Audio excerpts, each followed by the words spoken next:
And so we complemented each other. They presented the science, I presented the human dimension with the realities that I am talking about today. And I do believe that the international community is hearing.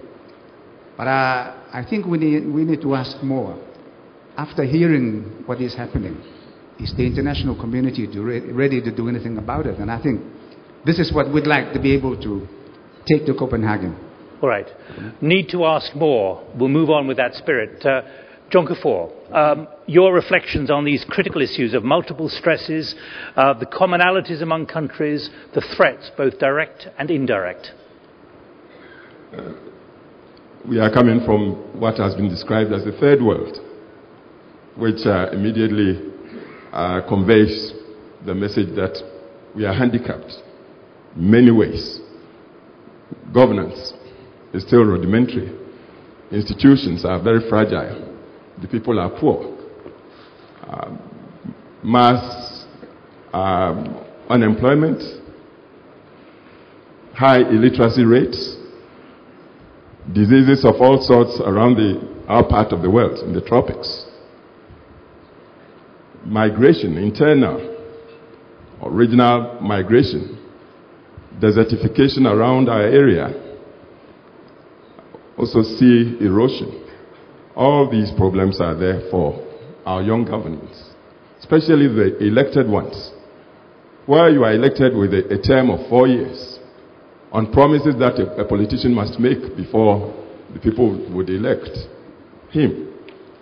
You go into office immediately confronted with these challenges, and you begin to wonder where to begin, only to also come under the onslaught of climate change. Rainfall is getting more and more erratic, so we suffer floods when we least expect them, and then droughts come to frustrate agriculture, which is still pristine, subsistence agriculture, and with the people looking up to government for help. These are the problems, and both directly and indirectly, I believe countries within the category of Ghana are suffering serious stresses. We learn that there must be justice in terms of trying to tackle the problems caused by the climate change. The justice is that the developed world, which also are the rich world, contributed more to the climate change than us in the poorer parts of the world, because through science and technology they are spewing the hydrocarbon gases all over, causing the depletion of the ozone layer and bringing on all of us these hard to predict disasters that the world is suffering. They, with science and technology, are very close to diagnosing the troubles afflicting the world through climate change. They also have the resources to do something about adaptation. Those of us in the poorer parts, we do not have science and technology, nor the resources. So for us to make headway, it's just right that a forum such as we are addressing now should become the voice of the voiceless. They should be the global pressure group on the developed world to accept responsibility, to do something to enable the less developed come to grips in terms of adapting to the changes. I believe this would go some way to alleviate some of the pressures on us. But I should say here that personally, I'm almost pessimistic in the sense that it looks like man is racing nature. And when you look at the history of the global change in recent times, it seems even the best in terms of scientific and technological advanced nations have been overtaken by events. And it's not as if nature is static. So, even as we call on the advanced parts of the world to assume their share of responsibility in tackling these problems, we want to know that the United States of America, Europe, Japan, and others, whether they are equipped enough to be correct with their predictions, because they themselves seem to suffer under climate change. America, through the past 2-3 years, has been overtaken by symptoms of climate change, the flooding, the fires, and so forth, so on in the United States. When you come to Europe, the streets of London within the past 3-4 years have been flooded as never before. Japan is constantly under pressure, and the emerging countries like China, India, they all suffer these things.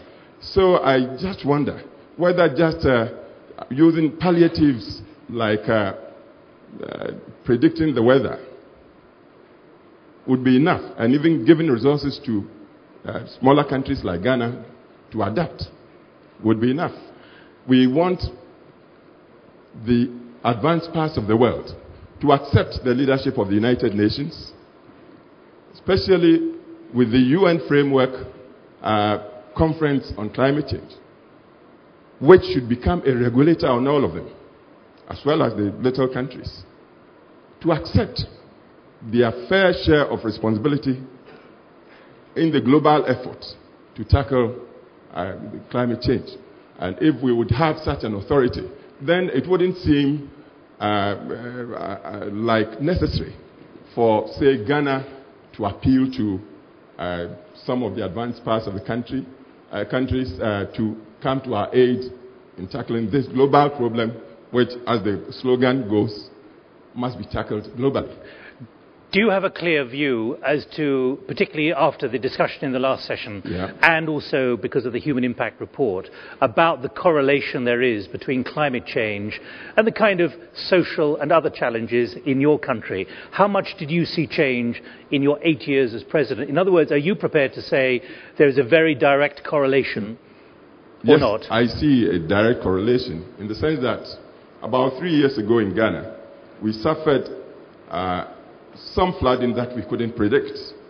And this flooding washed off farmlands, destroying crops, and in fact washing the fertile surface soils in the northern part of the country, which would cover about a third or quarter of the population of Ghana. And government had to quickly make appeal internationally to get resources to look after the humans around those parts. The budgeted resources were just not adequate to meet the challenge. So I believe there's a direct correlation.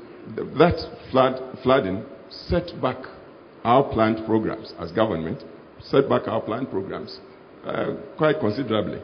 And that's just an example.